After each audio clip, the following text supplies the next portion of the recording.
The county shelter vibrates with a constant, stressful symphony. Dogs barking, gates clanging, phones ringing. It's a place of frantic hope and quiet despair. Deep within the cacophony, in the sterile quiet of the cat isolation ward, sits cage number 37. Inside, pressed so tightly into the rear corner he seems part of the shadows, is Jasper. He's a medium-sized tabby, but appears smaller, coiled into a tight ball of terror. His eyes, wide and unblinking, reflect the harsh fluorescent lights, pupils dilated black with fear. Any movement near his cage earns a low, guttural hiss, ears flattened tight against his skull. He's been here for weeks, arriving with several other cats from a severe hoarding situation. Malnourished, unsocialized, traumatized. While the others have made tentative progress, Jasper remains locked in his fear. He's just not coming around. A weary shelter technician remarks to a volunteer, shaking her head. Completely shut down. We can barely handle him for cleaning. Honestly, he's borderline feral, presenting due to the trauma. He's basically unadoptable in this state. The word hangs heavy in the air, often a death sentence in an overcrowded system. But someone is watching Jasper. Liam, a quiet volunteer known for his gentle way with the shyest animals, makes a point of stopping by cage number 37 each shift. He doesn't try to interact, just sits quietly nearby for a few minutes, offering slow blinks, letting his calm presence be known. While others see a lost cause, Liam glimpses something else in those terrified eyes, not aggression, but profound, paralyzing fear. He sees a soul drowning in overwhelm. Ignoring the pitying glances and quiet warnings about taking on such a difficult case, Liam makes a decision that feels both daunting and necessary. He fills out the foster to adopt paperwork, offering Jasper the one thing the shelter cannot guarantee: time, patience, and a quiet space away from the relentless stress. It's a monumental undertaking, a last desperate chance for the cat labeled Unadoptable. The journey from the shelter cage to Liam's quiet apartment was short in distance but seemed an eternity of terror for Jasper. Curled rigidly in the carrier, he remained frozen, eyes wide slits of black, low growls rumbling deep in his chest at every bump and turn. When Liam finally opened the carrier door inside a small, designated safe room, Jasper exploded out in a blur of fur, streaking across the floor and vanishing beneath the sturdy wooden bed frame pushed against the far wall. He wedged himself into the deepest, darkest corner, invisible. Liam had prepared the room meticulously. It was a small, spare bedroom, kept dim with heavy curtains drawn. A litter box was tucked in one corner, fresh water, and a small plate of enticing wet food placed near the wall, far from the door and from Jasper's hiding spot, ensuring he wouldn't feel trapped if he dared to emerge. There were few furnishings, just the bed, a small table, and a chair for Liam, minimizing potential hiding spots while still offering security. Crucially, there were no loud noises, no other pets, no sudden intrusions. It was designed to be a sanctuary, a low-stress environment where Jasper could, theoretically, begin to decompress. But for the first days, then weeks, Jasper remained a ghost. He was a presence felt rather than seen. The food, untouched during the day, would sometimes be gone by morning. The litter box showed minimal use, likely visited only under the cover of deepest night when the apartment was utterly still. If Liam accidentally shifted his weight too quickly while sitting in the room, or if a noise from outside intruded, a low, warning hiss might emanate from under the bed. Any attempt to peek under the bed frame was met with frantic scrambling further into the darkness, sometimes accompanied by a sharp, defensive swat if a hand inadvertently came too close. Jasper was utterly shut down, trapped in a fortress of fear. His world shrunk to the suffocating darkness beneath the bed. Liam's approach was one of almost meditative patience. He understood that forcing interaction would be catastrophic, shattering any potential for trust. His strategy was simple: presence without pressure. Several times a day, he would enter the room quietly, placing fresh food and water, tidying the litter box with slow, deliberate movements, all while avoiding direct eye contact with the space under the bed. Then, he would settle into the chair across the room, sometimes reading a book softly aloud, sometimes working quietly on his laptop, sometimes just sitting in silence. He practiced cat language, offering slow, deliberate blinks towards the hiding spot, a feline signal of non-aggression. He never tried to lure Jasper out, never attempted to touch him, never even stared directly at his hiding place for long. His goal was simply to become a normal, non-threatening part of the environment, a predictable presence associated with safety and sustenance. Inside, Liam battled his own quiet turmoil. Days turned into weeks, with no discernible progress. Was this futile? Had the shelter staff been right? Could a cat this traumatized ever truly recover? The silence from under the bed felt heavy, accusatory. But then he would remember the alternative: Jasper remaining in the stressful shelter, his time likely running out, and Liam's resolve would solidify. He had offered this cat a chance, and he wouldn't give up, no matter how long it took. He settled in for the long haul, accepting that this journey would be measured not in days or weeks, but likely in months, maybe longer. 3 weeks became a month stretched into 2, then 3. For Liam, time in the safe room seemed to operate differently, marked not by clocks or calendars, but by the almost geological pace of Jasper's healing. Outwardly, little seemed to change. Jasper remained predominantly hidden, a shadow lurking beneath the bed. Yet, Liam, attuned to the subtlest shifts, began to notice whispers of progress, changes so minute they would be invisible to anyone less patient, less observant. It started with food. Initially, Jasper only ate under the cloak of darkness when Liam was long gone. Then, one morning, Liam, sitting quietly in his chair across the room, heard the faint, tentative crunching sound begin before he left. Jasper was eating while Liam was still present, albeit at a significant distance. It was a monumental leap, signifying a tiny decrease in his perceived threat level. Liam didn't react, didn't move, barely breathed, letting the moment pass without acknowledgement, storing it away as a precious sign of hope. Other micro-changes followed, unfolding over weeks. Jasper began peeking out from under the bed skirt, just his eyes and the tips of his ears visible, observing Liam for brief moments before retreating. The reflexive hiss that greeted Liam every time he entered the room gradually lessened, sometimes replaced by a tense silence. Occasionally, if Liam spoke softly, one of Jasper's flattened ears might twitch almost imperceptibly in his direction, a tiny signal that the sound was registering, perhaps without immediate panic. Liam kept a mental log of these infinitesimal shifts, each one fueling his quiet determination. He began to introduce gentle, positive stimuli, always careful not to push. He started leaving high-value treats, tiny pieces of freeze-dried chicken or fish, a little closer to the edge of the underbed darkness, retreating immediately. Sometimes they were gone later, sometimes not. He bought a long wand toy with soft feathers, and occasionally, from across the room, he would move it very slowly, just barely twitching the feathers near the floor. For weeks, Jasper simply watched, his eyes tracking the movement, tense but not bolting. Liam also began leaving items of his own worn clothing, like a t-shirt, near Jasper's hiding spot, allowing the cat to gradually acclimate to his scent in a non-threatening way. Then, after nearly 4 months of painstaking patience, a breakthrough occurred that felt earth-shattering in its significance. Liam had tossed a tiny piece of chicken about 2 feet from the edge of the bed, then settled into his chair, half reading, half watching from the corner of his eye. Jasper peeked out, watched the treat, watched Liam. He remained frozen for long minutes.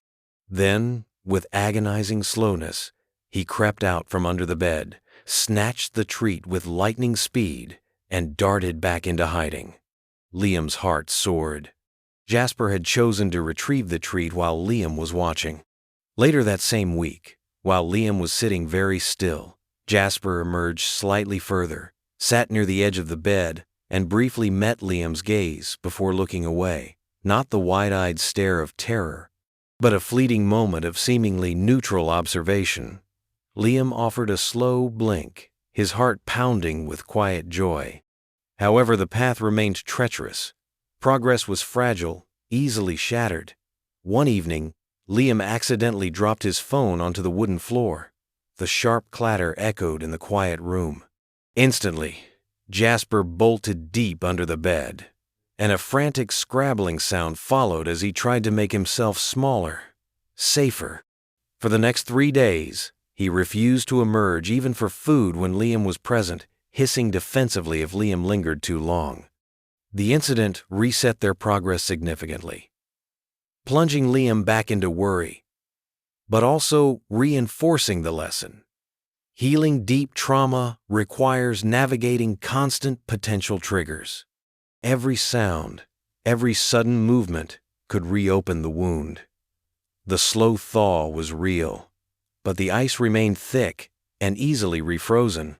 Narrator. Months continued to pass. While Jasper had made undeniable, albeit microscopic progress within the confines of his safe room, eating in Liam's presence, occasionally peeking out, tolerating Liam's quiet existence from afar, a significant barrier remained firmly in place. Jasper still reacted with intense fear to any direct approach. Liam's hand seemed to represent a particular terror. Any movement towards him, even with a treat, resulted in an immediate retreat or a defensive hiss. He showed no inclination to explore beyond the perceived safety of the underbed fortress when Liam was present, and his comfort zone remained incredibly small. Liam felt they had reached a frustrating plateau. He had established a baseline of tolerance, but bridging the gap to actual trust felt impossible. He was unsure how to proceed without causing setbacks, feeling adrift in the vast ocean of Jasper's fear. Driven by this impasse, Liam immersed himself in research. He devoured books on feline behavior, spent hours reading articles by cat behaviorists, and scrolled through forums dedicated to rehabilitating traumatized cats. He learned about the profound psychological impact of hoarding situations, the chronic stress, the lack of socialization, the constant competition for resources, the overwhelming sensory input. He read about trigger stacking, understanding how multiple small stressors could accumulate, leading to an explosive fear reaction over something seemingly minor. He learned the critical importance of giving fearful cats choices and control over their environment, and how crucial it was to read subtle body language, the ear twitches, tail flicks, whisker positions, pupil dilation, that signaled rising anxiety long before a hiss or swat occurred. This knowledge didn't offer easy answers, but it deepened Liam's understanding and empathy. Jasper wasn't being difficult. His brain had been rewired by trauma, his reactions governed by deep-seated survival instincts. It was during this research that Liam came across the name Eleanor Vance, a certified cat behavior consultant highly recommended within rescue circles for her success with profoundly fearful and under-socialized cats, often those deemed hopeless. Gathering his courage, Liam reached out, detailing Jasper's history and the slow, challenging progress. Eleanor agreed to a virtual consultation, respecting that an in-person visit might be too stressful for Jasper initially. During the video call, Liam positioned his laptop quietly in the safe room. Eleanor observed Jasper via the camera as Liam went about his usual routine, occasionally asking Liam quiet questions. She watched Jasper peek out, track Liam's movements, his body tense but curious. Eleanor's feedback was immediate and deeply validating. "Liam, what you've achieved already is remarkable," she said, her voice calm and reassuring. "Your patience has been Jasper's lifeline. Many people would have given up months ago. You've successfully created a space where he feels safe enough to observe you, which is the crucial first step." She pointed out subtle signs of Jasper's conflicted state, the slight forward flick of his ears, indicating curiosity, warring, with the flattened posture of fear. She explained how his intense fear of hands likely stemmed from negative past experiences, perhaps rough handling or medical procedures in the hoarding situation or initial capture. "We need to change his association with hands and approach," Eleanor explained. "From something terrifying to something predictable and rewarding." She outlined specific, tailored strategies, introducing target training using a chopstick or target stick, clicking and treating for simply looking at or touching the target, gradually moving it closer. She suggested specific ways to manage the environment to encourage exploration on his terms, like using vertical space, cat trees near his hiding spot, and ensuring predictable routines. Crucially, she reiterated the timescale. "This isn't about weeks, Liam. With cats like Jasper, deep trauma recovery is measured in many months, sometimes years. This is absolutely a marathon, not a sprint. Celebrate every tiny step forward." Eleanor's expertise, combined with her profound empathy and validation of his efforts, gave Liam renewed hope and a clearer, more structured path forward. He wasn't just being patient anymore. He had a plan guided by understanding. Integrating Eleanor's behavioral strategies with the need for a thorough physical checkup became Liam's next focus. Dr. Anya Sharma, a veterinarian recommended by Eleanor for her expertise with fearful felines and low-stress handling techniques, agreed to see Jasper. The logistics of getting Jasper to the clinic were daunting. Weeks before the appointment, Liam began desensitization. He left the cat carrier, door open, in the safe room, occasionally placing treats or catnip inside. He practiced closing the door for just a second, then opening it, always pairing it with high-value rewards. On the day of the appointment, following Dr. Sharma's advice, Liam administered a mild sedative prescribed specifically for vet visits, helping to take the edge off Jasper's terror without fully drugging him. The process was still tense. Coaxing Jasper into the carrier required patience and careful maneuvering, but it was far less traumatic than a forceful capture would have been. Dr. Sharma's clinic was designed with fearful pets in mind. Quiet waiting areas, pheromone diffusers emitting calming signals, and exam rooms equipped for minimal handling. Dr. Sharma moved slowly, spoke softly, and performed much of the initial assessment by observing Jasper in the bottom half of his carrier, where he felt more secure. Her examination confirmed lingering physical effects of Jasper's past neglect.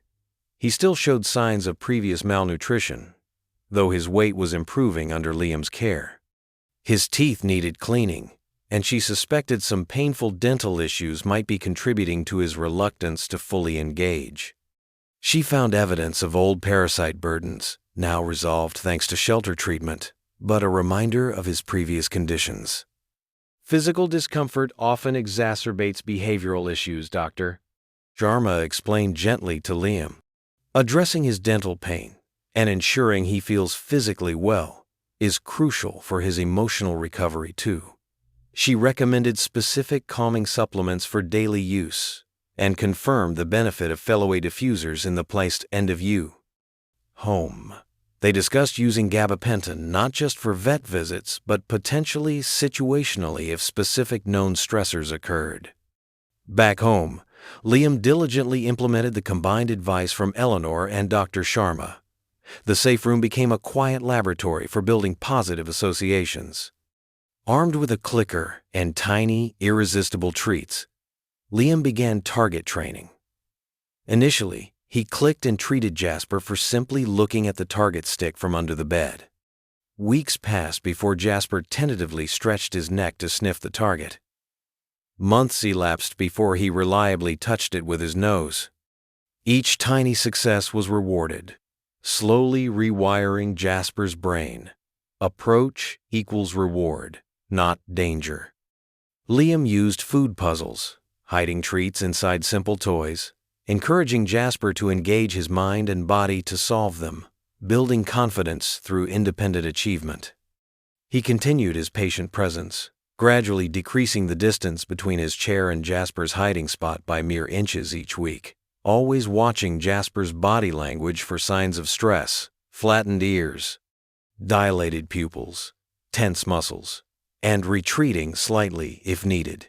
He never pushed. He introduced the wand toy more consistently, celebrating the first time Jasper's paw hesitantly batted at the feathers, even if he immediately darted back afterwards. He meticulously maintained the quiet routine, the low lighting, the calming pheromone diffusers. Slowly, painstakingly, Jasper began to spend more time outside the immediate confines of the underbed fortress. Even when Liam was present, he might sit just outside the bed skirt, watching Liam read. He might tentatively explore the small cat tree Liam had placed near the wall, finding a new, slightly more elevated safe spot. He started grooming himself more openly, a sign of increasing relaxation. He still flinched at sudden movements, still distrusted hands approaching, but the baseline level of terror was slowly receding, replaced by a cautious curiosity. Liam had follow-up calls with Eleanor, sharing progress videos and discussing micro-adjustments to the training plan. He took Jasper back to Dr. Sharma for his dental work, again using careful preparation and medication, noticing a subtle improvement in Jasper's willingness to eat different textures afterwards. The rehabilitation was an ongoing process, a complex interplay of behavioral modification, environmental management, and addressing physical health, all underpinned by Liam's seemingly infinite wellspring of patience. Nearly a year had passed since Jasper first bolted beneath the bed in the safe room. A year of painstaking patience, micro-victories, and frustrating setbacks. The room, once a fortress of fear, had become Jasper's acknowledged territory. He moved more freely within its confines when Liam was present. He engaged tentatively with toys. He even occasionally napped on the small cat tree instead of hidden away. The deep terror had receded, replaced by a wary caution. But the safe room door remained a threshold he hadn't dared to cross voluntarily. Guided by Eleanor during a progress consultation, Liam felt the time might be right. "He needs the choice, Liam," Eleanor advised. "He needs to know he can leave, and more importantly, that he can always retreat back to safety. Leave the door ajar during quiet times when you're home. Let him decide." It felt like a huge step, fraught with potential anxiety for Jasper. Liam worried. Would the wider apartment overwhelm him? Would new sounds send him spiraling? With careful deliberation, Liam began leaving the safe room door open a few inches during the quiet afternoon hours while he worked calmly in the adjacent living room.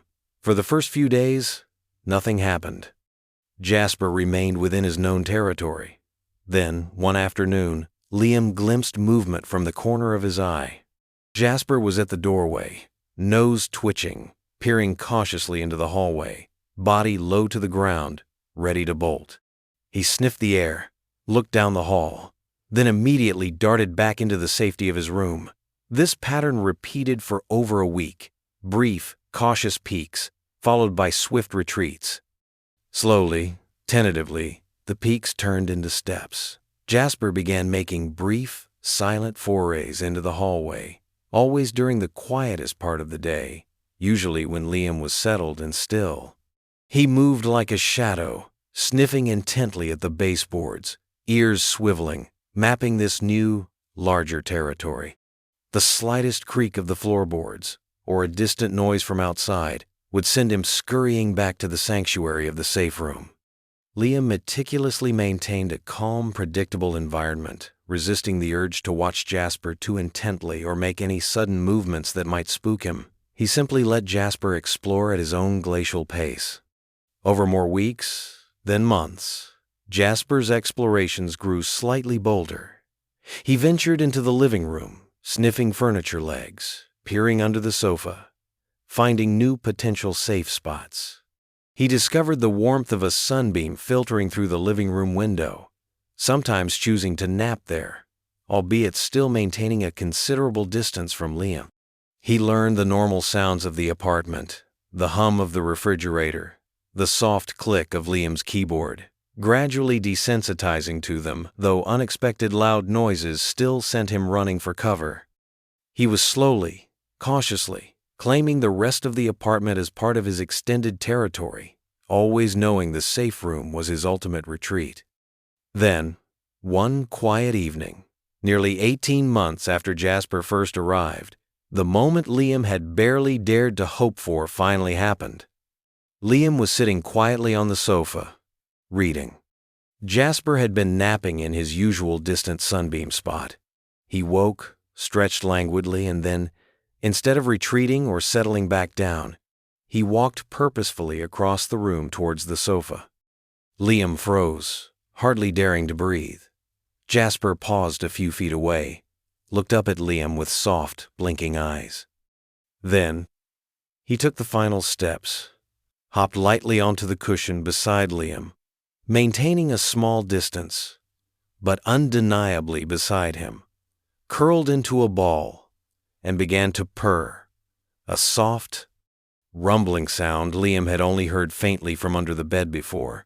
It wasn't a demand for attention, just a simple statement of presence, of choice, of trust finally outweighing fear. Liam felt tears well up, a profound wave of emotion washing over him. He didn't move, didn't reach out, just sat there, sharing the quiet space, his heart overflowing. Jasper, the cat deemed unadoptable, had finally, truly, chosen to come home. The Jasper who now shared Liam's life was a universe away from the terrified phantom who had hidden beneath the bed for so many months. The transformation, achieved through countless hours of patience and unwavering dedication, was profound. Physically, he had blossomed. Consistent, high-quality nutrition and resolved dental issues meant his tabby coat was thick and glossy, his movements fluid and confident, his eyes clear and bright, no longer perpetually wide with fear. He carried himself with a newfound ease, the gauntness replaced by healthy weight. But the most striking changes were in his demeanor. Jasper, who once reacted to human presence with hisses and panicked flight, now actively sought out Liam's company. He would greet Liam with soft, questioning meows, rub against his legs weaving figure eights, and purr loudly, a deep, rumbling sound of contentment that filled the quiet apartment. He discovered the joy of play, batting enthusiastically at feather wands, chasing crinkle balls with abandon, his former paralysis replaced by bursts of feline energy. He often chose to nap on the sofa near Liam, or even curled up peacefully on Liam's lap during quiet evenings, a warmth and weight that felt like a miracle. While sudden loud noises could still startle him, and he remained cautious with new visitors, the deep-seated, paralyzing terror was gone, replaced by the normal caution of a sensitive cat who had learned, finally, that he was safe. Liam shared Jasper's incredible journey quietly, sending occasional photo and video updates to Eleanor, Dr. Sharma, and the shelter staff who remembered the unadoptable cat in cage number 37. Their reactions were a mixture of astonishment and deep appreciation. Eleanor often used Jasper's story, with Liam's permission, as an example of what profound patience could achieve, offering hope to others struggling with severely traumatized animals. The shelter highlighted Jasper's outcome in their volunteer newsletter, a testament to the power of dedicated fostering outside the stressful shelter environment. Friends who had initially expressed quiet skepticism about Liam taking on such a hopeless case now visited and marveled at the friendly, purring cat who might cautiously approach them after observing from a distance. Seeing Jasper calmly blinking from across the room was proof that miracles, achieved through time and empathy, were possible. Late one night, with Jasper asleep on a blanket beside him, purring softly, Liam found himself reflecting on the almost 2 years that had passed since he brought the terrified cat home. It had been one of the most challenging, demanding, and often isolating periods of his life.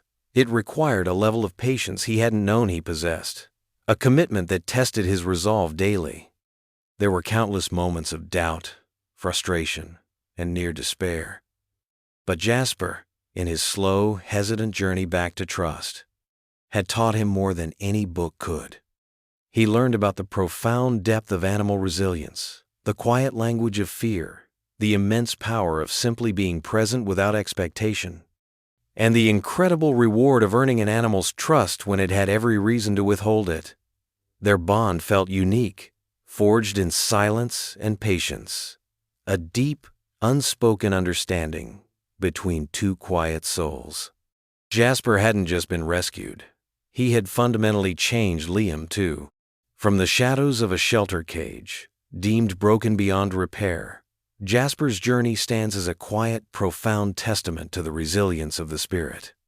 Paralyzed by trauma, labeled unadoptable, his future seemed bleak.